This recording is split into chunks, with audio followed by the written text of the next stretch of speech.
রংহীন সংবাদ আর অজানা তথ্যের জন্য দেখুন দিগদর্শন, 10-এর পাশে, দেশের সাথে। আজকে ভারতবর্ষের সমস্ত রাজভবনে পশ্চিমবঙ্গ দিবস পালন করছেন রাজ্যপালরা। আসামেও হচ্ছে, অন্য রাজ্যও হচ্ছে, ত্রিপুরায়ও হচ্ছে, জম্মু কাশ্মীরেও হচ্ছে। এবং ভারতবর্ষের রাষ্ট্রপতি মহোদয়া গত বছর, এবছর করেছেন কিনা আমি এখনো চেক করিনি, গত বছর তার সোশ্যাল হ্যান্ডেলে আজকের দিনটাকে পশ্চিমবঙ্গ দিবস বলে ঘোষণা করেছিলেন, ভারতবর্ষের সংবিধানের যিনি প্রধান। এর ফলে আজকের দিনটার ইতিহাস কখনো বদলে দেওয়া যায় না। ডক্টর শ্যামাপ্রসাদ মুখার্জি না থাকলে আমরা আজকে ভারতবর্ষে থাকতে পারতাম না। পশ্চিমবঙ্গের আইনসভার 1947-এর 20 জুনের প্রামাণ্য রেকর্ড দলিল সেই কথা বলছে। নমস্কার, দিগদর্শন ওয়েব পোর্টাল ও ইউটিউব চ্যানেলের তরফ থেকে আমি সুজিত চট্টোপাধ্যায়। গতকাল ধুমধাম করে বিজেপি এবং রাজ্যপালের ভবনে পালিত হলো পশ্চিমবঙ্গ দিবস। এই পশ্চিমবঙ্গ দিবস বিষয়টা কিন্তু কয়েক বছরের একটা হুজুগ বলা যেতে পারে। কেন না, এই দিনটিতেই 1947 সালে কিছু মানুষ সিদ্ধান্ত নিয়েছিলেন যে বাংলাকে টুকরো করতে হবে। কারা সিদ্ধান্ত নিয়েছিলেন? সিদ্ধান্ত নিয়েছিলেন শ্যামাপ্রসাদ মুখোপাধ্যায়, কট্টর হিন্দুত্বপন্থী নেতা। তাকে কারা সমর্থন জানিয়েছিলেন? কংগ্রেসের নেতারা। আর কারা সমর্থন জানিয়েছিলেন? কমিউনিস্ট পার্টির জ্যোতি বসু, রতনলাল ব্রাহ্মণ। বিরোধিতা কেউ করেননি? হ্যাঁ, করেছিলেন। বিরোধিতা করেছিলেন অখণ্ড বাংলার স্বপ্ন দেখা মানুষ সুভাষচন্দ্রের ভাই শরৎচন্দ্র বসু। স্বপ্ন দেখেছিলেন এমনই এক বাংলার, তিনি তপশিলীদের নেতা যোগেন্দ্রনাথ মণ্ডল। বিরোধিতা করেছিলেন আম্বেদকর। কিন্তু এই আম্বেদকর ও যোগেন্দ্রনাথ মণ্ডলকে ওই মিটিংয়ে ডাকা হয়নি, সেও এক রহস্য। এই মিটিংয়ে স্থির হলো যে এপার বাংলার মানুষ যারা চাইবেন আর ওপার বাংলার মানুষ যা চাইবেন, সেই সিদ্ধান্তের ওপর নির্ভর করে বাংলাটাকে ভাগ করা হবে। ভোট হলো। যদি সম্মিলিত ফল দেখা যায় তাহলে দেখা যাবে বাংলা ভাগ চাননি এমন মানুষের সংখ্যাই বেশি। কিন্তু যেহেতু দুটো স্তরে করা হলো, সেখানে সভাপতিত্ব কোথায় করা হলো সেটাও একটা প্রশ্ন। কিন্তু এপার বাংলায় যেটা হলো, সেখানে সভাপতিত্ব করলেন বর্ধমানের মহারাজা মাহতাবজি। এর মধ্যে আর বিস্তারিত গেলাম না, সেটা আবার অন্য প্রসঙ্গ হবে, অন্য দিনে বলা যেতে পারে। আর এই বাংলা ভাগে সমর্থন কারা জুগিয়েছিলেন শ্যামাপ্রসাদকে? রাজা গোপালাচারী। কেন, তার বয়স হয়েছিল, তিনি চাইছিলেন তাড়াতাড়ি ক্ষমতাটা ভোগ করতে হবে। তিনি বলেছিলেন বাংলা ও পাঞ্জাব ভারতের স্বাধীনতার পক্ষে প্রতিবন্ধকতা স্বরূপ। চিন্তা করে দেখুন, বাংলা আর পাঞ্জাব যারা লড়াই করলো সবচেয়ে বেশি, তারাই নাকি ভারতের স্বাধীনতার জন্য প্রতিবন্ধকতা সৃষ্টি করেছে। যাই হোক, এই শ্যামাপ্রসাদ মুখার্জি কিন্তু বলেছিলেন ভারত ভাগ হোক না হোক, বাংলা ভাগ করতে হবে। অর্থাৎ চ্যাটার্জি, মুখার্জি, ঘোষ, বোস, গুহ, মিত্র এদের হাতেই ক্ষমতা থাকতে হবে। যতই সংখ্যাগুরু সংখ্যক, অর্থাৎ যদি হিসেব দেখি 85% মানুষ হচ্ছে নিম্নবর্ণের মানুষ এই বাংলায়, তাদের হাতে ক্ষমতা যাওয়া চলবে না। সেই মধ্যযুগের সেন বংশের সময় থেকে আসা যে উচ্চবর্ণের মানুষ যারা বাঙালি হয়েছে, সেই বাঙালিদের হাতে কিন্তু ক্ষমতাটাকে রাখতে হবে। এইটাই হলো আসল কারণ। এই সম্পর্কে নকুলচন্দ্র মল্লিক কি বলছেন? তিনি বসিরহাট অঞ্চলের একটি স্কুলের প্রাক্তন শিক্ষক। তার কাছে আগে ঘটনাটা শুনে নিই, তারপর পরবর্তী অধ্যায়ে আসছি। চলুন। ভাগ করেছিল কারা? ব্রাহ্মণ্যবাদী মানুষ, মুসলিমরা নয়। কেন ভাগ করেছিল? বাংলা যদি ভাগ না হতো তাহলে প্রধানমন্ত্রী হতো মুসলমান, স্বরাষ্ট্রমন্ত্রী হতো শিডিউল কাস্ট। বাংলা যদি ভাগ না হতো তাহলে বাংলার গৌরব বহন করত মুসলমান আর খ্রিস্টানে। বিফোর পার্টিশন আপনারা জানেন যে 3 জন প্রধানমন্ত্রী হয়েছিলেন, তিনবারই মুসলমান। এই বর্ণবাদী মানুষের তারা চমকে গেল, একই রে বাবা, বাংলায় চিরকাল ধরে এখানে লক্ষণ সেনের রাজত্বের আমরা চিরকাল মুসলমানের অধীনে থাকবো? It is quite impossible. কার মাথায় এই বুদ্ধি আসলো? শ্যামাপ্রসাদ মুখার্জি বললেন না, বাংলা ভাগ করতে হবে। কেন ভাগ করতে হবে? আমাকে রাজা হতে হবে। রাজা হওয়ার জন্য বাংলা ভাগ করলেন। বিষয় ভারত ভাগ এবং বাংলা ভাগের কিছু কথা, কেউ কেউ বলেন এই কথা মুসলমানরা নাকি ভারত ভাগের জন্য দায়ী। কারা কতখানি দায়ী আমরা অতি সামান্য ভাবে আমরা যদি পর্যালোচনা করি, আমাদের যে ইতিহাস, যে রেকর্ড, যদি মিথ্যা কথা না বলে, প্রাক স্বাধীনতা পর্বে আমাদের কোন অঞ্চলে লোক সংখ্যা, কোন ধর্মের মানুষ কেমন ছিল, একটু পয়েন্ট বাই পয়েন্ট আমি বলি। তপশিলি সহ হিন্দু জনসংখ্যার শতকরা হার বাংলায় ছিল 41.5 এবং মুসলমানদের ছিল 54, পাঞ্জাব 26.5 এবং মুসলিম ছিল 57, সিন্ধু 27.1, মুসলিম ছিল 70.7, বেলুচিস্তান শিডিউল কাস্ট এবং হিন্দু 08 অর্থাৎ অনলি 8% এবং মুসলিম 87.5%।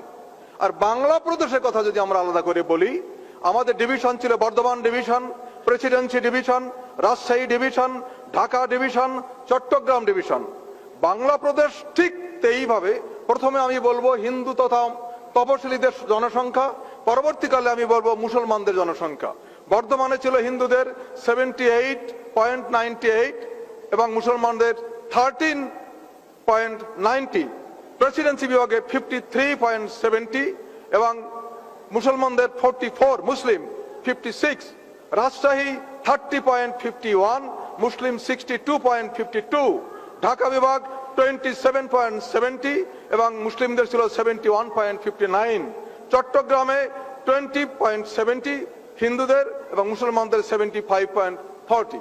এইভাবে বিভক্ত থাকা সত্ত্বেও মুসলমানরা কিন্তু তখনও আন্দোলন করেনি যে আমরা স্বতন্ত্র হয়ে যাব। যে কংগ্রেস স্বাধীনতা আন্দোলন করেছিল, সেই কংগ্রেসই প্রথমে 1947 সালের এপ্রিল মাসে কলকাতার সিংহি পার্কে অধিবেশনে প্রথমে সিদ্ধান্ত নিলেন দেশটা ভাগ করা দরকার।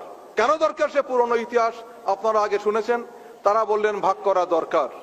যখন এই সিদ্ধান্ত হলো দেশ ভাগ করতে হবে, তখন মুসলিম লীগ ভাইসরয়ের কাছে গিয়ে, মাউন্টব্যাটেনের কাছে গিয়ে বললেন, দেখুন, দেশ যদি ভাগ করতে হয় তাহলে কিন্তু মুসলমানদের জন্য স্বতন্ত্র দেশ আমাদের দিতে হবে। মাউন্টব্যাটেন প্রথম এই কথাটা শুনলেন যে মুসলিম লীগ বলছে দেশ যদি ভাগ করতে হয় তাহলে মুসলিম লীগের জন্য স্বতন্ত্র দেশ আমাদের চাই। মাউন্টব্যাটেনের কাছে মুসলিম লীগ যখন এই বক্তব্য রাখছে, তার পরপরই বাংলার শ্যামাপ্রসাদ মুখার্জি, বাংলার রাজ্যপাল ফ্রেডারিক বরোজ, তার কাছে গিয়ে বলছে ওরা যদি মুসলমানদের জন্য স্বতন্ত্র রাজ্য দাবি করে, আমরা বাংলা ভাগ করতে চাই।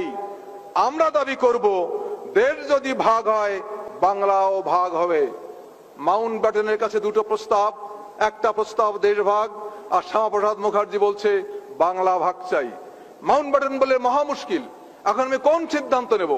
মাউন্টব্যাটেন একা কোনো সিদ্ধান্ত নিতে পারেন না।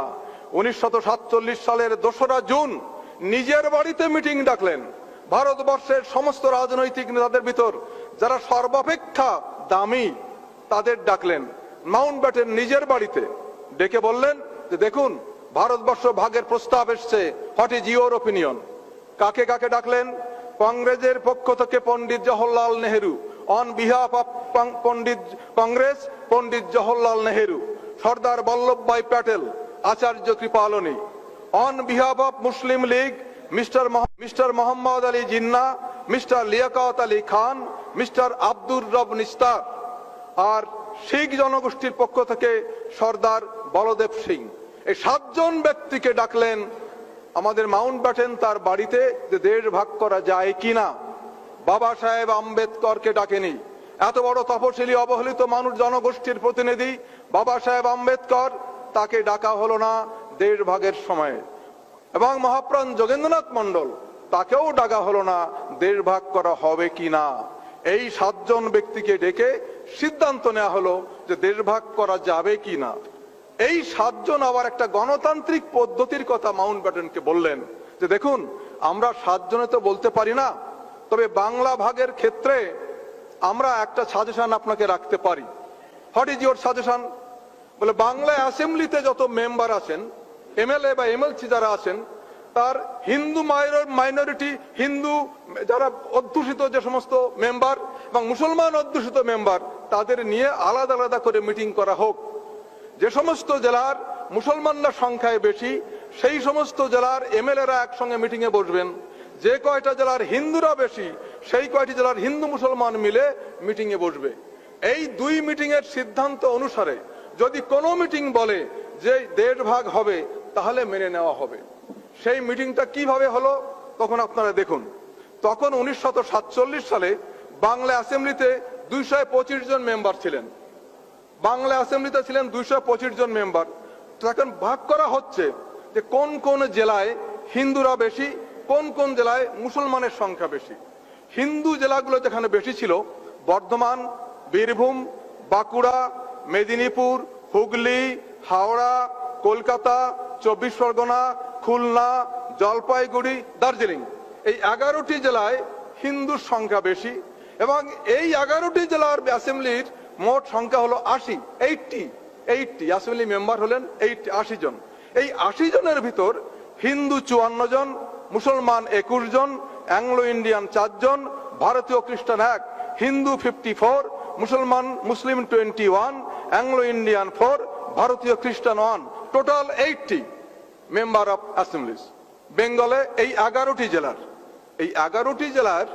এই অ্যাসেম্বলির এই 80 জন এমএলএরা এক জায়গায় বসলেন এবং বলা হয়েছিল হিন্দু অধ্যুষিত অঞ্চলের এমএলএরা যেদিন মিটিং করবে, সভাপতিত্ব করবেন একজন হিন্দু। সেই মিটিংয়ে সভাপতি করেছিলেন বর্ধমানের মহারাজা উদয়চাঁদ মহতাব।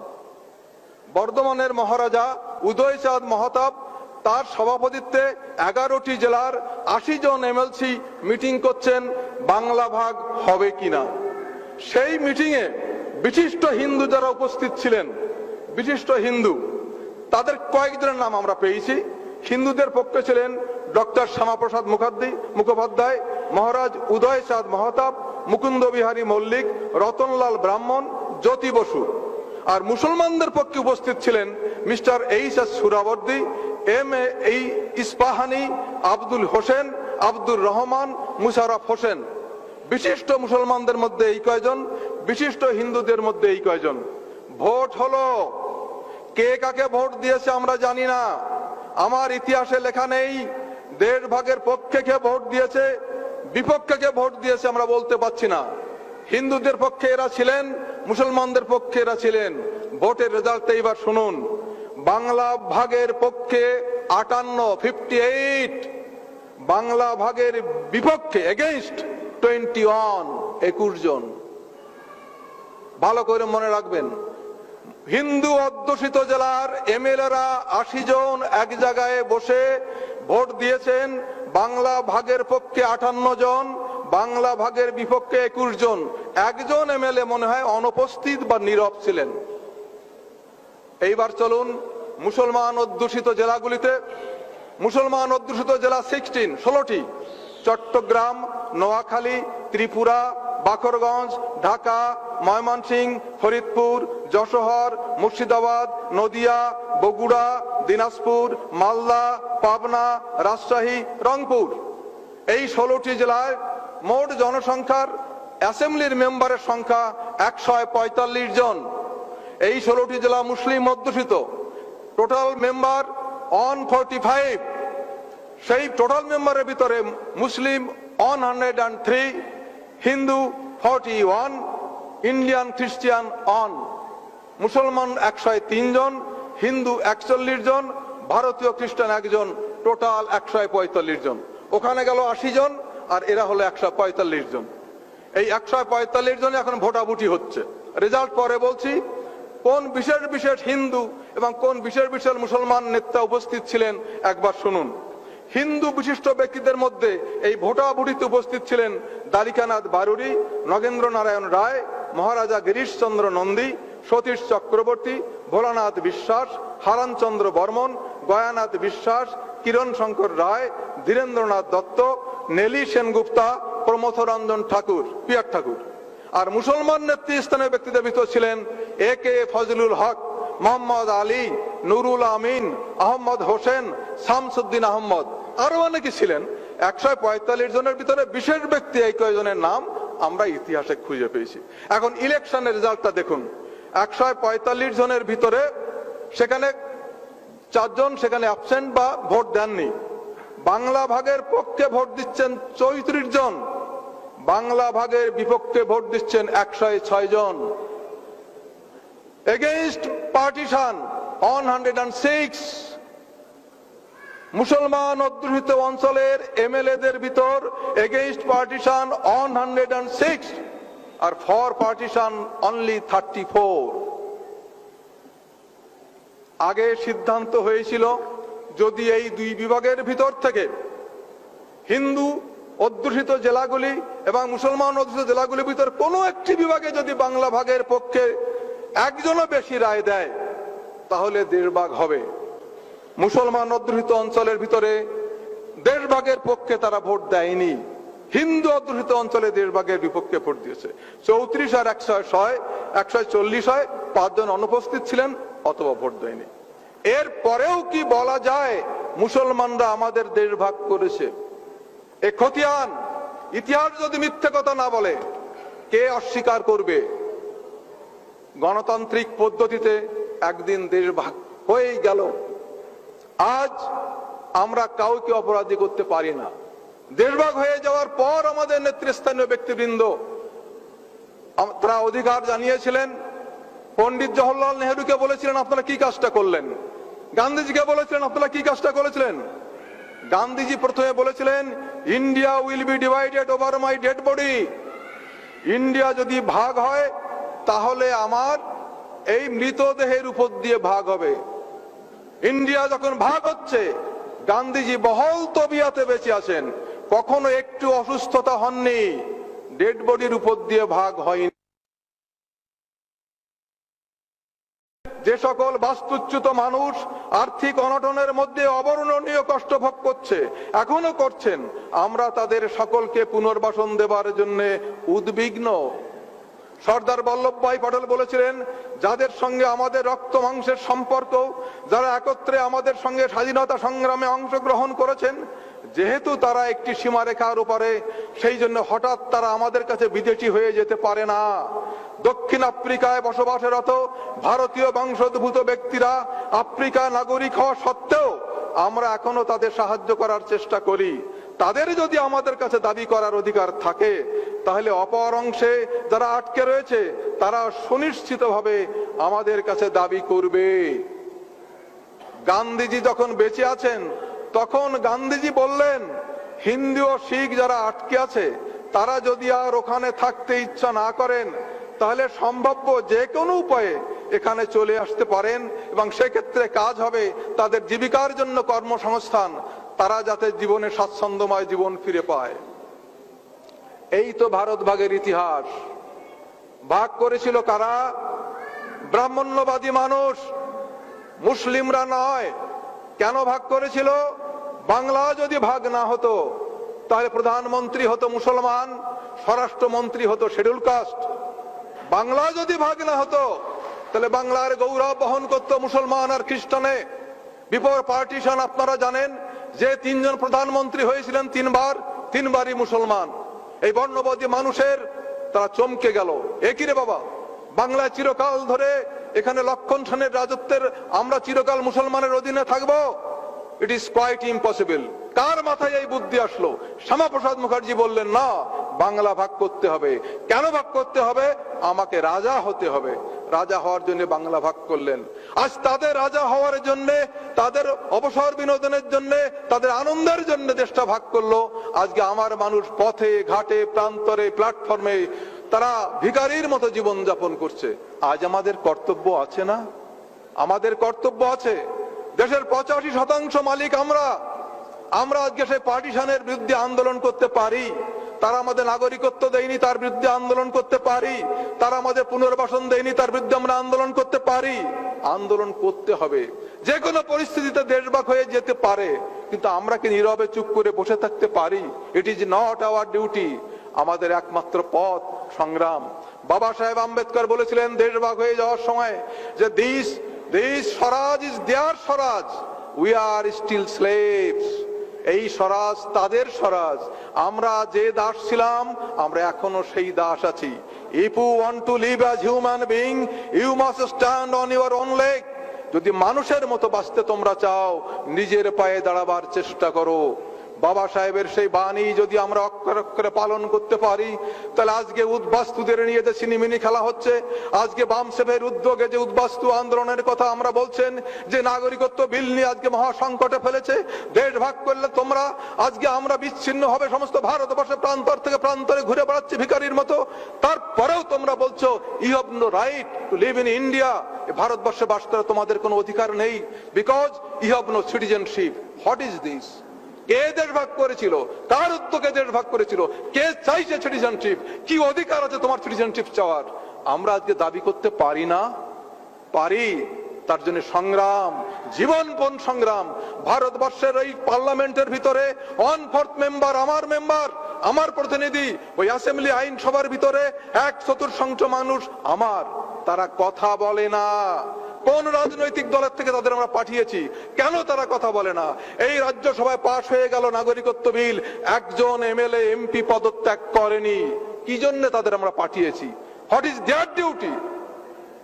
আমাদের এখন নিজস্ব প্রতিনিধি নিজেদের পছন্দ করতে হবে, স্বতন্ত্র আন্দোলন গড়ে তুলতে হবে।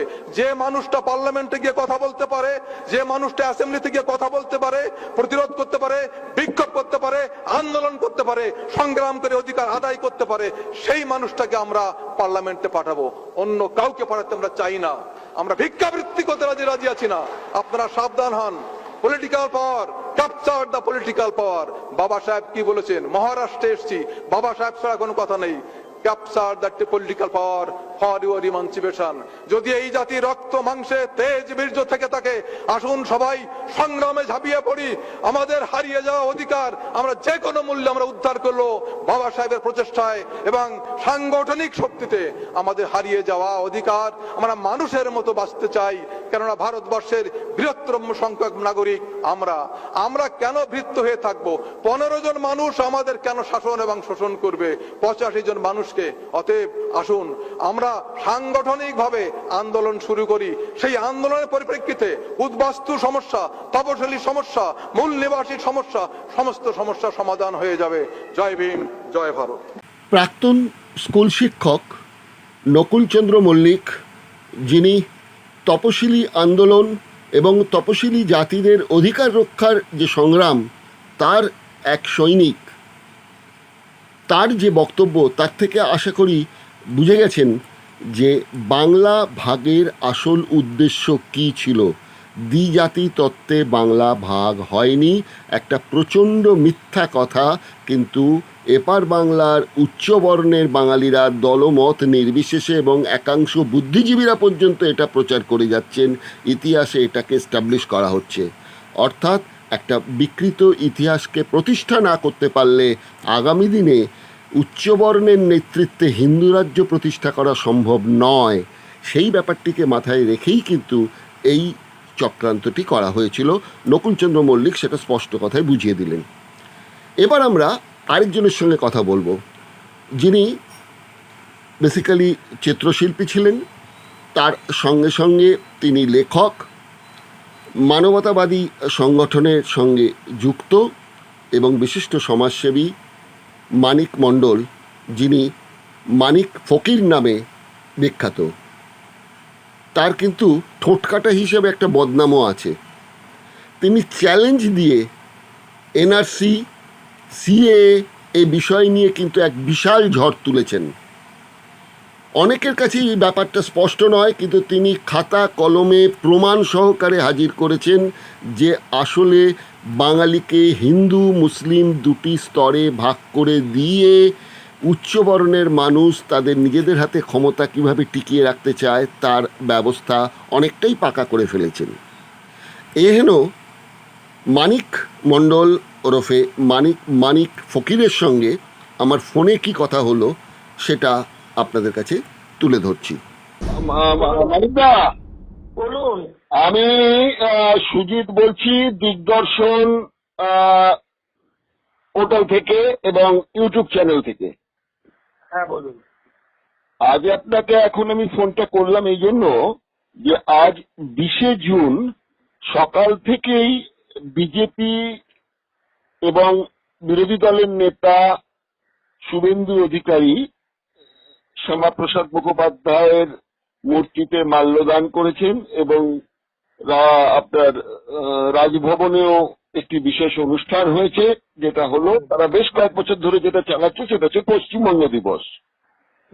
অর্থাৎ এই দিনে ভোটাভুটিতে সিদ্ধান্ত হয়েছিল যে বাংলা কাটাছেঁড়া করা হবে। তো এই কাটাছেঁড়া করার পর থেকে একটা আশ্চর্যের জিনিস আমরা দেখে এলাম যে বিজেপি বলুন, কংগ্রেস বলুন, বাম বলুন, প্রত্যেকেই কিন্তু, এবং আমাদের এখানকার বুদ্ধিজীবী যারা আছেন তারা পর্যন্ত প্রত্যেকে এটা বলেন যে বাংলা ভাগ হয়েছে দ্বিজাতি তত্ত্বে। অর্থাৎ হিন্দুরা চেয়েছে, মুসলিমরা চেয়েছে, সেই জন্যই নাকি দুটো বাংলাকে ভাগ করা হয়েছে। কিন্তু ইতিহাস যা দেখতে পাচ্ছি সেটা হচ্ছে যে হিন্দুর নাম দিয়ে ব্রাহ্মণ্যবাদী কয়েকজন এটা চেয়েছিলেন যাতে প্রপার যদি অবিভক্ত বাংলা একসঙ্গে থেকে থাকে তাহলে পরে নয় দলিত হিন্দু, সোকল্ড হিন্দু বলবো, কারণ যারা কনভার্ট করা হয়েছিল অফিসিয়ালি কেউই কনভার্ট হয়নি। যেমন একটা শব্দ ব্যবহার করা হয় শুনে মুসলমান, তেমনি এদের অধিকাংশই কিন্তু শুনে হিন্দু হয়েছিল। সেই অংশটা যদি সংখ্যাগুরু হয় তাহলে পরে অবিভক্ত বাংলার 3জন প্রধানমন্ত্রী যারা হয়েছেন 3জনই মুসলিম ছিলেন, এবং অন্যান্য যে দায়িত্বপূর্ণ মন্ত্রক সেগুলো পাবেন তফসিলি এবং উপজাতি আদিবাসী সম্প্রদায়ের মানুষ।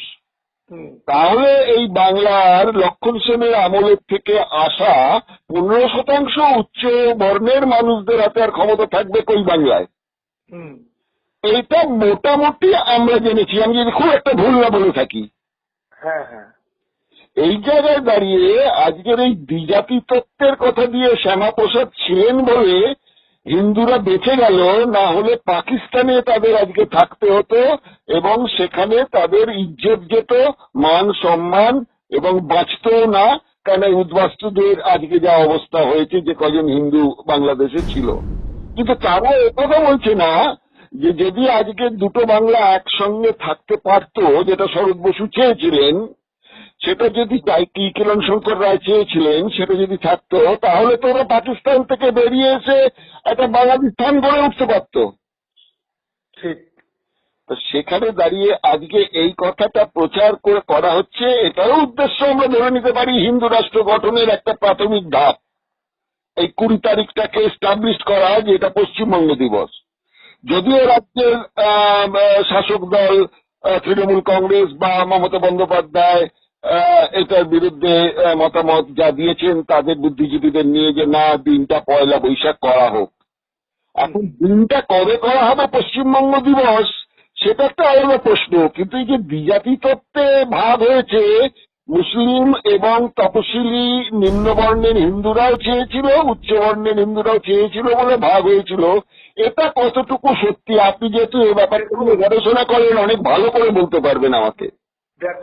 দেখুন রিলিজিয়ানের ভিত্তিতে কিন্তু ভাগ হয়নি। ধর্ম দ্বিজাতি বলে যেটা বোঝাতে চায়, এটা ধর্মের কথা বোঝাতে চাইছে। ধর্ম মানে কিন্তু রিলিজিয়ান, আর জাতি মানে বাঙালি। তাহলে এখানে টেকনিক্যাল ভুল। প্রথম কথা বুঝতে হবে, 1905 সালে বঙ্গভঙ্গর সময় ব্রিটিশ যখন বঙ্গভঙ্গ করতে চাইলেন, তখন বাংলার বর্ণ হিন্দুরা বঙ্গভঙ্গের বিরুদ্ধে এমন আন্দোলন করলেন যাতে ব্রিটিশ পিছিয়ে গেলেন, বঙ্গভঙ্গ হলো না। আবার সেই বর্ণ হিন্দুরা 1947 সালে এসে বেঙ্গল পার্টিশন লিগ করে দিল যে বাংলা ভাগ করতেই হবে। কেন? একই মানুষ 1905-এর সঙ্গে 5-এ বলছে বঙ্গভঙ্গ করতে দেবো না, কারণ তখন ভোটাধিকার ছিল লেখাপড়া এবং অর্থনীতির উপর নির্ভর করে, কে কত বড় লোক, কে কত পড়াশোনা করেছে। যেহেতু মূল নিবাসী মানুষ অর্থাৎ SC ST OBC মাইনরিটি এদের লেখাপড়ার অধিকার ছিল না, ফলত সমস্ত লেখাপড়ার সুযোগটা ছিল যেহেতু বর্ণ হিন্দুদের বা তথাকথিত উচ্চ বর্ণের পয়সালা মানুষদের, ফলে চাকরি বাকরি এবং সরকারি সমস্ত কাজের ক্ষেত্রে সুযোগটা পেত এই লোকগুলো, মানে বর্ণ হিন্দু। কিন্তু পরবর্তী সময় মল্টেমিন্টো সংস্কার, মন্টেগু চেমসফোর্ড, ভারত শাসন আইন ইত্যাদির প্রেক্ষিতে আস্তে আস্তে আস্তে আস্তে সাধারণ মানুষ অর্থাৎ তথাকথিত নিম্নবর্ণের মানুষরাও লেখাপড়ার সুযোগ পেল, যে কারণে 1937 সাল থেকে 1947 পর্যন্ত বাংলা প্রদেশের দায়িত্বে থাকলো বা প্রধানমন্ত্রী বা মূল দায়িত্বে থাকলো মুসলমানরা বা নিম্নবর্ণের মানুষরা, নাজিমুদ্দিন, আমাদের সুরাবুদ্দিন, এখানে এই জায়গাটাতে বর্ণ হিন্দুদের স্পেস খুব কম ছিল, একটা সিট ছিল শ্যামাপ্রসাদ মুখার্জি। ফলে তারা মনে করেছিল যে বাংলাকে যদি এই ভারত ভাগের হুজুগে, ব্রিটিশ চলে যাবে, এই হুজুগে যদি বাংলাকে ভাগ করা না যায় তাহলে আমার উত্তরসূরি মানে কোনোদিনই ক্ষমতা ভোগ করতে পারবে না। যেমন যদি বাংলা ভাগ না করতে পারত তাহলে সংখ্যাতত্ত্বের দিক থেকে হিসাব করলে ডাক্তার বিধান রায়, প্রফুল্ল সেন, অজয় মুখার্জি, প্রফুল্ল ঘোষ, জ্যোতি বসু, আমাদের বুদ্ধদেব ভট্টাচার্য, মমতা বন্দ্যোপাধ্যায়, এরা কোনোদিনই মুখ্যমন্ত্রী হতে পারতেন না। জাস্ট এটা ক্ষমতার জন্য। অদ্ভুত বিষয় হচ্ছে যে শ্যামাপ্রসাদ মুখার্জি লর্ড মাউন্টব্যাটেনকে বললেন ভারত ভাগ হোক না হোক বাংলা ভাগ করতেই হবে, এবং আমাদের বল্লভভাই প্যাটেলকেও ভাবলেন যে বাংলা ভাগের ব্যাপারটা যেন ভুলে যাবেন না, ঠিক আছে। এই যে বিষয়গুলো এলো তার কারণ তখন তিনি বলতে চাইছিলেন যে বাঙালি হিন্দুরা মুসলমানদের সঙ্গে থাকতে পারবে না, ওদের সঙ্গে থাকা যায় না। অর্থাৎ তারা বোঝাতে চেয়েছেন 1937 থেকে 1947 মধ্যে বাংলা সংস্কৃতিটাকে সব ধ্বংস করে দিচ্ছে মুসলমানরা। অথচ দেখুন মুসলমানরা 700 বছর ভারতে রাজত্ব করলেও তারা কিন্তু ভারতবর্ষকে মুসলিম রাষ্ট্র করতে চায়নি। শ্যামাপ্রসাদ মুখার্জির কৌশলটা ছিল এরকম। না দাদা, আপনাকে এখানে মাঝখানে একটুখানি আমি একটু করছি, ছড়াচ্ছি। সেটা হচ্ছে শুধু তাই তো নয়, আমরা কিন্তু মোগল আমলে দেখতে পাচ্ছি যে হিন্দু ধর্মগ্রন্থের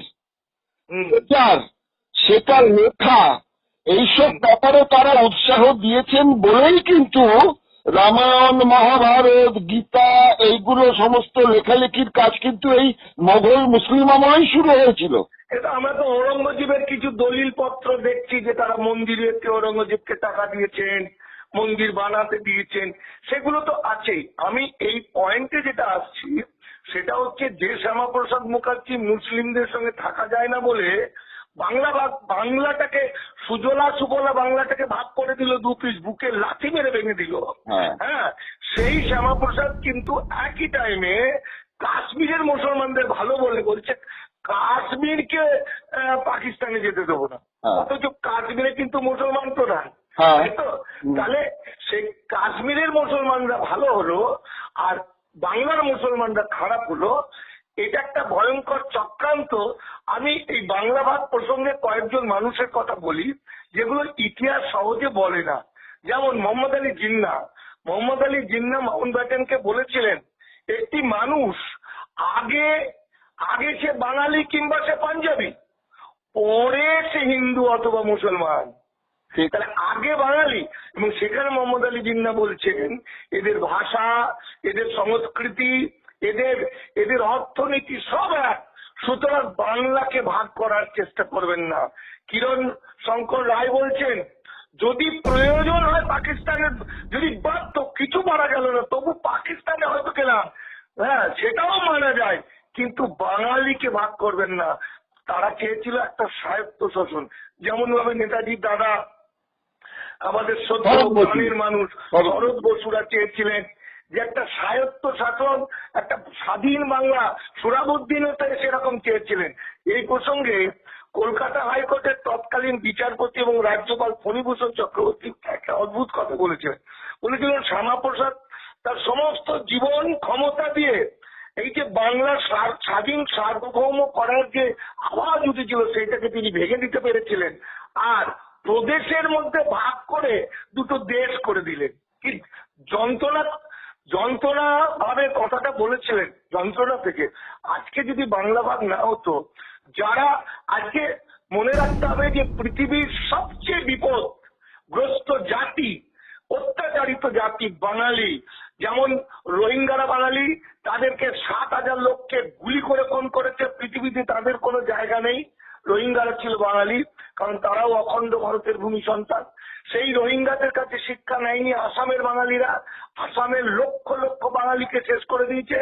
এখন এনআরসি আতঙ্ক, মানে বাঙালিরা থাকতে পারবে কি পারবে না সেটা কিন্তু বাংলায়। অর্থাৎ এই শ্যামাপ্রসাদ মুখার্জি হলো সেই মানুষ, সেই হলো সবচেয়ে দায়ী যারা বাংলা ভাগ করে বাংলার 92% মানুষকে, মানে যেটা আগে 85 বলা হতো, যে মূল নিবাসী মানুষকে তাদের বিপদের মুখে ফেলে দিয়েছে। তারা আদানি আম্বানির দাস শ্রমিক হতে চলেছে আজকে। আচ্ছা মানিকদা, আপনাকে এখানে আরেকটা আমি প্রশ্ন রাখতে চাইছি, যেটা আপনি বলছেন এই কথাটা কিন্তু বিজেপিও বলছে, একটু অন্যভাবে বলছে। তারা বলছে যে শ্যামাপ্রসাদ মুখার্জি হচ্ছেন একমাত্র নায়ক যিনি বাঙালি হিন্দুদের বাঁচিয়েছেন। কিন্তু আমরা ইতিহাস ঘাটলে যেটা দেখতে পাচ্ছি, সে সময় যদি কংগ্রেসের নেতৃত্ব এবং বামেদের মধ্যে বিশেষ করে দুজনের নাম বলতে পারি, জ্যোতি বসু ও রতনলাল ব্রাহ্মণ, এরা যদি সঙ্গে শ্যামাপ্রসাদের না থাকতেন, তাহলে শ্যামাপ্রসাদের পক্ষে একা কি সম্ভব হতো ওই নিজেদের মধ্যে ওই নির্বাচনটা করে বাংলাকে ভাগ করা? দেখুন, শ্যামাপ্রসাদ মুখার্জি যেটা করেছেন সে আলটিমেট কি? স্বাধীনতার 77 বছর পরে আজকে বাঙালি জাতিকে ভাবতে হচ্ছে কালকে আমি ভারতবর্ষে থাকবো কিনা। সেই বাঙালির অস্তিত্ব আজকে বিপন্ন হতে চলেছে, যে বাঙালি আজকে পৃথিবীর অন্যতম জাতি এবং স্বাধীনতা এনেছিল। ফলে আজকের এই ভয়াবহ বিক্ষোভের মুখে কারা কে ফেললেন? শ্যামাপ্রসাদ মুখার্জি। যদি এই বাংলাকে মুসলিমদের বাইরে একটা আলাদা প্রদেশ বা রাজ্য করার কৃতিত্ব তাকে নিতে হয় শ্যামাপ্রসাদ মুখার্জিকে, তাহলে আজকে বাঙালি জাতি যে এনআরসি আতঙ্কে ভয়াবহ বিপদে পড়ে গেছেন, তার পুরো দায়টাও শ্যামাপ্রসাদ মুখার্জিকে নিতে হবে, জ্যোতি বসুকে নিতে হবে। আমি জ্যোতি বসুর কথাটা এই কারণেই বলবো, যে মুখে শ্রমিক কৃষক মেহনতি মানুষের কথা বলছেন, যিনি কমিউনিজমের কথা বলছেন, কিন্তু শ্যামাপ্রসাদের পাশে থেকে তিনি বর্ণ হিন্দুদের ধ্বজা উঠিয়ে কিন্তু বাংলা ভাগ করেছেন। এবং সবচেয়ে মারাত্মক যেটা কথা, সে সময় বাংলাতে সবচেয়ে বেশি, পূর্ববঙ্গে যে বেশি সংখ্যক মানুষ ছিলেন সে তপশিলি জাতি, সেই তপশিলি ফেডারেশনের বাবা সাহেব আম্বেদকরকে এবং প্রদেশ নেতা আমাদের যোগেন্দ্রনাথ মন্ডলকে কিন্তু ডাকা হয়নি ওই মিটিং এ। বাংলা ভাগ হবে কি হবে না, বাংলা ভাগ করবে কি করবে না, এই যে মিটিং হয়েছিল মাউন্ট ব্যাটেনের সঙ্গে, সেই মিটিং এ কিন্তু বাবা সাহেব এবং যোগেন্দ্রনাথ মন্ডলকে ডাকেনি, মহাপ্রাণ যোগেন্দ্রনাথ মন্ডলকে ডাকেনি। সুতরাং এই আমাদের এনআরসিতে সবচেয়ে বিপদগ্রস্ত যে মানুষগুলো, আমার উদ্বাস্তু ভাইরা, আমার মতুয়া নমশূদ্র মানুষরা, তারা চ্যালেঞ্জ করে বলতে পারে যে এই বাংলা ভাগ তো আমরা চাইনি, আমাদের তো প্রতিনিধিত্ব ছিল না। সেই সময় 75 লাখ শুধু ছিল উদ্বাস্তু নমশূদ্র, এবং এই 75 লাখ মানুষের তো কোন রকম জিজ্ঞাসাই করেনি। এবার পানিকদা, আমি খালি আপনাকে দুটো আবার থামালাম, মাফ করবেন, আমার দুটো কথা রয়েছে এর মধ্যে। ধরুন জ্যোতি বসুর কথা বললেন, আমি আরেকজনের কথা বলতে পারি যিনি এই বাংলা ভাগের ওই পক্ষে, রতনলাল ব্রাহ্মণ। এই রতনলাল ব্রাহ্মণ কলকাতায় যখন উনি বাংলা ভাগের পক্ষে রায় দিচ্ছেন, বাংলার স্বায়ত্ত শাসন চাইছেন না, এই মানুষটাই কিন্তু আমরা ইতিহাসে দেখছি যে তিনি প্রথম গোর্খাল্যান্ডের দাবি তুলেছিলেন। তাহলে একটা মানুষ, একটা কমিউনিস্ট, সে একবার দাঁড়িয়ে বাংলা ভাগের কথা বলছে, আবার দার্জিলিং এর ক্ষেত্রে সেখানে নিজেদের স্বায়ত্ত শাসন চাইছে। এটাও তো তাহলে কমিউনিস্টদের একটা দ্বিচারিতা। এদের দ্বিচারিতার কথা একটু বলি, প্রসঙ্গটা যাতে ভুলে না যায়। 1971 সালে সিপিএম এর polit bureau secretary P Sundarayya পদত্যাগ করেছিলেন। সিপিএম এর সঙ্গে আরএসএস বা হিন্দুত্ববাদীর গভীর সম্পর্কের কারণে এই ইতিহাস ভুলে গেলে চলবে না। আজকে 2003-এর যে এনআরসি আইন হয়েছে, সেই আইনের অটল বিহারী বাজপেয়ীর যে কমিটি, তার সেক্রেটারি ছিলেন সতেশ চক্রবর্তী, হাওড়ার এমপি সই করেছিলেন। সেই জায়গা থেকে আমাদের কাছে কথাটা এখন হচ্ছে এই যে বাংলা ভাগ, এই বাংলা ভাগের টোটাল বিষয়টাই তো একটা ম্যাজিক, হাস্যকর কেন? এই বাংলা ভাগ কোনোদিন সম্ভব নয়, হতো না। কি করেছিলেন বাংলা ভাষার যে বাংলা ভাগের যে কন্ডিশন, প্রথম কথা বাংলা ভাগ আজকে যেমন গদি মিডিয়া সিএ করে মিথ্যা ছড়িয়ে দিয়েছিল, ঠিক সেইভাবেও গদি মিডিয়া তৎকালীন যুগের খবরের কাগজ এবং মিডিয়ারা বাংলা ভাগের পক্ষে এমন মিথ্যা ছড়িয়েছিল যার পরিণতি হয়ে গেছিল ভয়াবহ। এবং বাংলা ভাগের এই যে ব্রাহ্মণ্যবাদীরা, আমি ব্রাহ্মণ্যবাদী বলছি না। হ্যাঁ, বুঝতে পেরেছি। আচ্ছা, আজকের মিডিয়া, সেদিনের তো মিডিয়ার কথা আমি বুঝলাম, কিন্তু আজকের মিডিয়া তো আরো অনেক বিস্তৃতি লাভ করেছে। আজকের মিডিয়াও কিন্তু এ ব্যাপার নিয়ে কোনো চুলচেরা বিশ্লেষণ বা কোনো অনুষ্ঠান আমরা কিন্তু মূল স্রোতের মিডিয়াগুলোতে দেখতে পাই না। হ্যাঁ, তার কারণ হচ্ছে আজকের যে মিডিয়ার যে আমার রিপোর্টার বন্ধুরা আছে, এদেরকে সব পেট ভাতে করে রেখেছে। পেটের গায়ে এই বেশিরভাগ মিডিয়ার লোকেরা কিন্তু ওপার বাংলা থেকে আসা মানুষ, তাদের সন্তান সন্ততি উত্তর পুরুষ। এরা এই বাংলা ভাগের কারণে আজকে বেনাগরিক হয়ে যাচ্ছে, অথচ তারা কন্টিনিউ মিথ্যা কথা বলে যাচ্ছে এবং প্রশ্রয় দিচ্ছে ব্রাহ্মণ্যবাদকে, মনুবাদকে, তথাকথিত হিন্দুত্ববাদকে। আপনার কথায় নয়, আমি বুঝলাম যে এরা চাকরির শর্ত বাঁচাবার জন্য তারা মুখ বুঝে তারা এটাকে মেনে নিয়ে যে মিডিয়াগুলোর নেতৃত্বে যারা রয়েছে, মালিকানায় যারা রয়েছে, তাদের অঙ্গুলি হেলনে চলছে। মেনে নিলাম এই কথাটা। কিন্তু আপনি এও বলুন যে সত্যি কি আজকের সাংবাদিকতার জগতে যারা কাজ করছেন তারা কি এই বাংলা, বাঙালি সংস্কৃতি, বাংলার ইতিহাস এই সম্পর্কে কি তারা ন্যূনতম অভিজ্ঞতা তাদের আছে কোনো পড়াশুনো? আমি আরেকটু বেশি করে বলছি যে টিভিতে সন্ধ্যেবেলা থেকে এই যে এবিপি আনন্দ বা ভুল বললাম, বিভিন্ন চ্যানেলগুলো যে দেখি, এগুলোতে কি বলা হয়? এই যে ভদ্রলোক বিশ্বনাথ বাবু প্রফেসর বলেন, তিনি সরি, আমি তো সরি বলে দেবো, তাহলে এই সবকিছু শোধন হয়ে যাবে। এই নাগরিকত্ব বিষয়গুলো আমরা হেসে ফেলি। যাই হোক, যে কথাটা অত্যন্ত গুরুত্বপূর্ণ সেটা হচ্ছে শ্যামাপ্রসাদ মুখার্জি এবং জ্যোতি বসুরা মাউন্ট ব্যাটেনকে বা ব্রিটিশ সরকারকে রাজি করিয়ে যে ছলনাটা করেছিল সেটা ডেঞ্জারাস। সেটা আজকের জেনারেশনকে যদি বলা হয় তা তো পিটিয়ে মেরে দেবে। কেননা সেখানে কন্ডিশনটা কি, বাংলাকে, আমার গোটা বাংলাকে একটা অদৃশ্য ভাবে ভাগ করা হবে, পূর্ব বাংলা, পশ্চিম বাংলা। দুপারের মধ্যে ভোট হবে, এই দুপারের প্রতিনিধিদের মধ্যে ভোট হবে। যে কোনো এক পার যদি বাংলা ভাগ চায় তাহলে বাংলা ভাগ হবে। আরে ভাই, দুজনের মধ্যে যদি এক খেলা হয় তো একজন জিতবে, একজন হারবে। দুজনের যে প্রকৃতির নিয়মই হচ্ছে এক পক্ষ জেতা, এক পক্ষ হারা, তাই তো? তাহলে এই যে দুপারের মধ্যে যদি এক পার যদি বাংলা ভাগ চায় তাহলে বাংলা ভাগ হবে, এক পার তো বাংলা ভাগ চাইবে, এটা তো প্রকৃতির নিয়ম। না, এখানেও মানিক একটা কথা আছে। এই যে আপনি দু ভাগ বলে একটা ভাগ করছেন, সেটা হচ্ছে পশ্চিমবঙ্গের কিছু জেলা আর পূর্ব বাংলার কিছু জেলা। যদি এইটাই যদি বিভাজনের একটা মাত্রা হয়ে থাকে, তাহলে তো আমরা দেখতে পাচ্ছি যে নদিয়া জেলা এবং দিনাজপুর জেলা, এগুলো তো দেখা যাচ্ছে যে এসসি, এসটি, ওবিসি এবং প্রান্তিক মানুষ এবং মুসলিমরা সংখ্যাগরিষ্ঠ, নদিয়াও তো চলে যাওয়ার কথা ছিল ওপার বাংলায়। একদম তাই। তাহলে কি করে এপার বাংলা বা ওপার বাংলা এই ধারণা তো তখন কিছু ছিল না। না, ওই জন্য তো বলছি, একটা অদৃশ্য রেখা টেনে এদের উদ্দেশ্যটা হলো যেমন করি হোক বাংলা ভাগটা করব, যেমন করি হোক কোটি কোটি দেশ মানুষকে আমার অখণ্ড ভারতের ভূমিপুত্রদের চিরকালের জন্য ছিন্নমূল করব, তাদের টেনে হিঁচড়ে তারা ভিক্ষা করবে, তারা এপারে এসে আশ্রয় নেবে।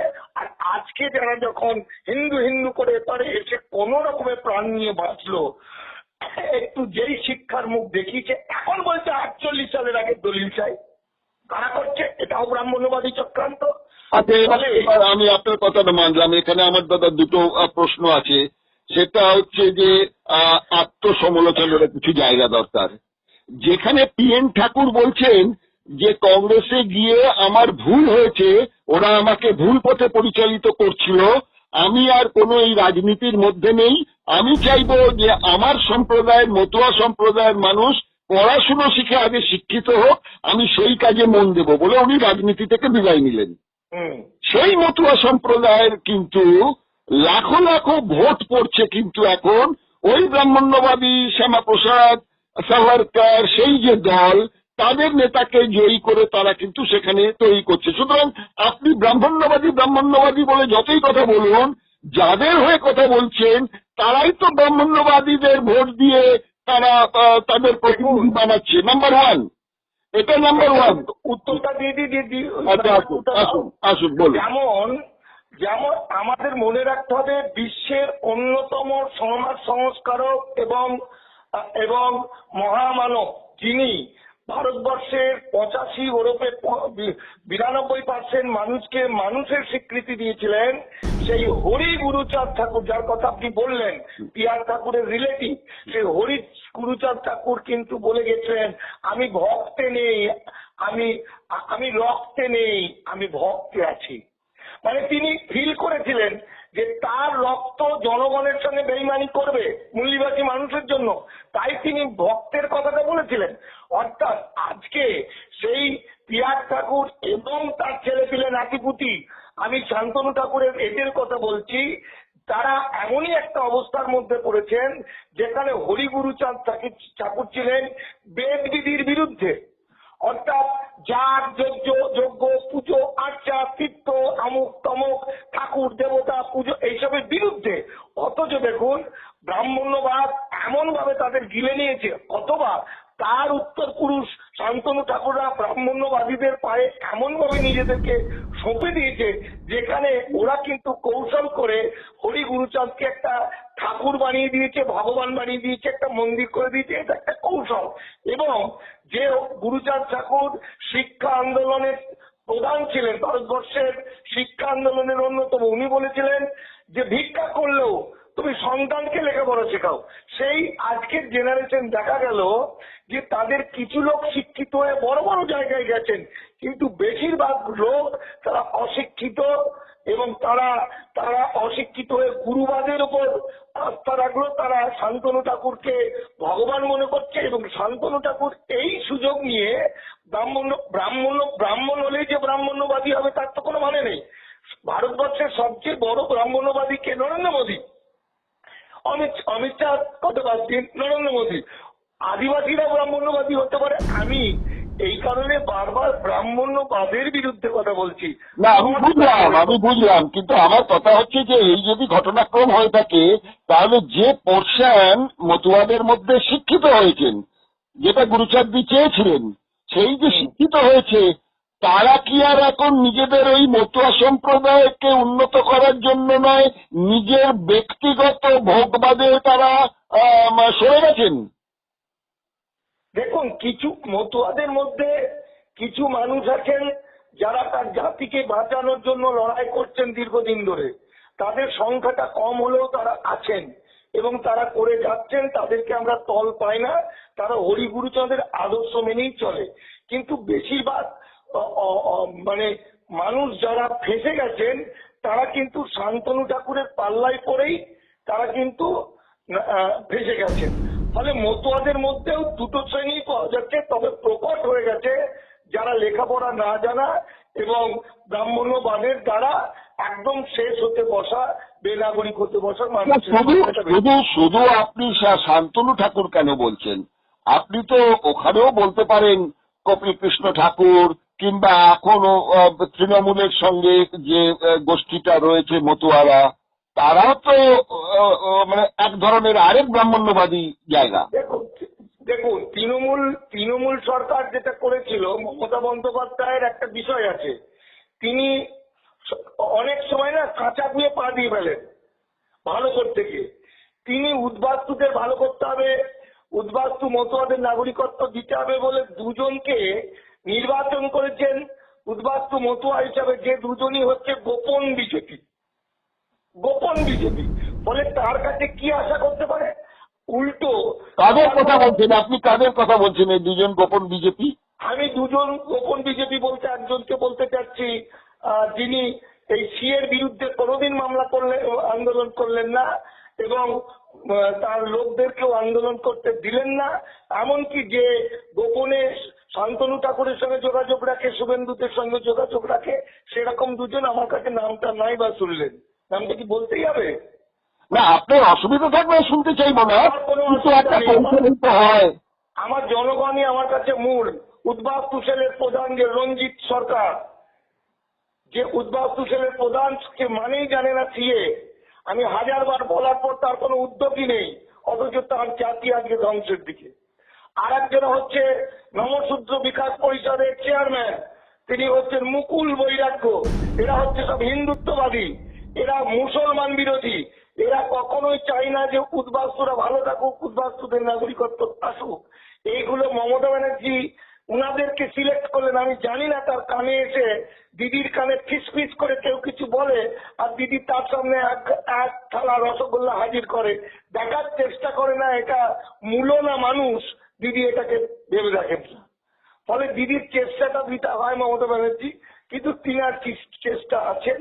আমি এই মুহূর্তে বলে ফেলছি, ভারতবর্ষের প্রথম একজন রাষ্ট্র নেতা বা নেত্রী যিনি উদ্বাস্তুদের পাশে দাঁড়িয়ে বললেন নিঃশর্ত নাগরিকত্ব চাই, এর চেয়ে বড় আর কিছু হতে পারে না।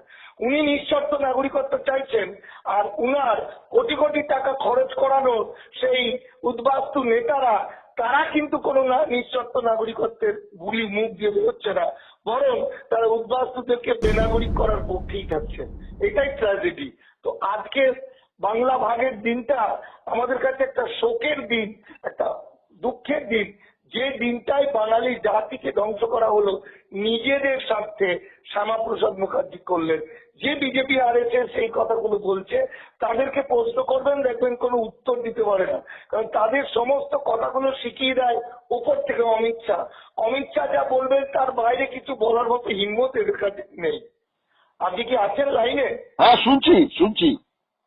ফলে আজকের দিনটা খুব যন্ত্রণার্থী, কারণ আজকে ভারতবর্ষ মধ্যে বাঙালি বিপদে পড়তো না। বাঙালি স্বায়ত্ত শাসন চেয়েছিল, সোহরাবুদ্দিন শেষ পর্যন্ত বলেছিলেন যে দরকারে ভারতবর্ষ স্বাধীন রাষ্ট্র, একটা রাষ্ট্র ঘোষণা হবে। সোহরাবুদ্দিন এবং এমনকি লিয়াকত আলী পর্যন্ত, জিন্না পর্যন্ত ভারতে বাঙালিদের স্বায়ত্ত শাসন চেয়েছিল, অনেকেই চেয়েছিলেন। আমাদের শরৎ বসু পর্যন্ত চেয়েছিলেন, সকলেই সাহিত্য চেয়েছিলেন, শাসন চেয়েছিলেন, তাহলে কিন্তু বাঙালি বেঁচে যেতেন। আজকে 18টা স্টেটে বাঙালি জাতিকে ছড়িয়ে দেওয়া হলো যাতে বাঙালি এক হতে না পারে, কারণ এই ভারতবর্ষের মুখ্য প্রধানমন্ত্রী অধিকারী ছিল কিন্তু বাঙালিরা। মানিদা, আজকে আমাদের আলোচনাটা অনেক বড় হয়ে গেছে, আজকে এখানে শেষ করতে হবে। শেষাংশের কাছে এটা জানতে চাইবো যে বঙ্কিমচন্দ্র চট্টোপাধ্যায় তার জীবনের শেষের দিকটায় নতুন করে নবহিন্দুবাদের প্রসারেতে ব্যস্ত হলেন, সেই বঙ্কিমচন্দ্র কিন্তু বলেছেন যে ইংরেজরা পাখি শিকার করলেও লিখে রাখে, কিন্তু বাঙালি তার ইতিহাস সম্বন্ধে একদম উদাসীন। সুতরাং প্রত্যেক বাঙালির উচিত ইতিহাসে তার ক্ষমতা মতন একটু করে ইতিহাস সঞ্চিত করে যাওয়া। আজকে একজন বাঙালি হিসেবে আমি এবং একজন বাঙালি হিসেবে মানিক, এই দুজন আমরা যে আলোচনা করলাম, সেটাও কিন্তু বাঙালির কাছে এই 20শে জুনের যে মাহাত্ম্য প্রচার করা হচ্ছে এর পেছনে কি রাজনৈতিক ষড়যন্ত্র আছে এবং উচ্চবর্ণের ব্রাহ্মণ্যবাদীদের যে ষড়যন্ত্র রয়েছে, যারা শতকরা হিসেবে তারা হচ্ছে সংখ্যালঘু, আর সংখ্যাগুরু বাঙালি যারা রয়েছে তারা তাদের কাছে এই খবরটা হয়তো খুব কম সংখ্যক মানুষের কাছে পৌঁছবে। তবুও এইটুকুও কিন্তু আমি সাংবাদিক হিসাবে আমার দাবি করছি, আপনিও নিশ্চয়ই এই আন্দোলনের সঙ্গে এতদিন জড়িত থেকেছেন, এটাকেও আপনি আপনার একটা আন্দোলনের একটি ভাগ বলে মনে করছেন, তাই তো? আমি এটা বলতে পারলাম এবং যন্ত্রণার কথা কিছু মানুষকে শোনাতে পারলাম আজকের দিনে, এই সুযোগটা করে দেওয়ার জন্য আমি তোমাকে অসংখ্য ধন্যবাদ জানাচ্ছি। এবং তোমার কাছেই এটা আশা করা যায়, কারণ তুমি সাংবাদিকতাটাকে শুধুমাত্র ওই টাকা রোজগারের জন্য করো না, তুমি ইতিহাস চর্চা করো তোমার পত্রিকার মধ্যে দিয়ে, তোমার চ্যানেলের মধ্যে দিয়ে অনেক রসদ পায় বাঙালি, শুধু বাঙালি নয় মানুষ জাতি। এই জন্য তোমাকে অসংখ্য ধন্যবাদ। ঠিক আছে দাদা, আজকের মতো আপনাকে অনেক রাত হলো, আপনাকে অনেক বিরক্ত করার জন্য আজকে আবার একটা অনুষ্ঠানে এরকম ধরনের আরো কিছু বিতর্কিত বা ইতিহাসকে লুকিয়ে যাওয়া, ইতিহাসকে বিকৃত করে দেওয়ার মতো যদি আবার কোন রকম একটি বিষয় আমরা পাই, তখন আপনাকে নিশ্চয়ই আপনার সাহায্য চাইবো। ঠিক, ওকে।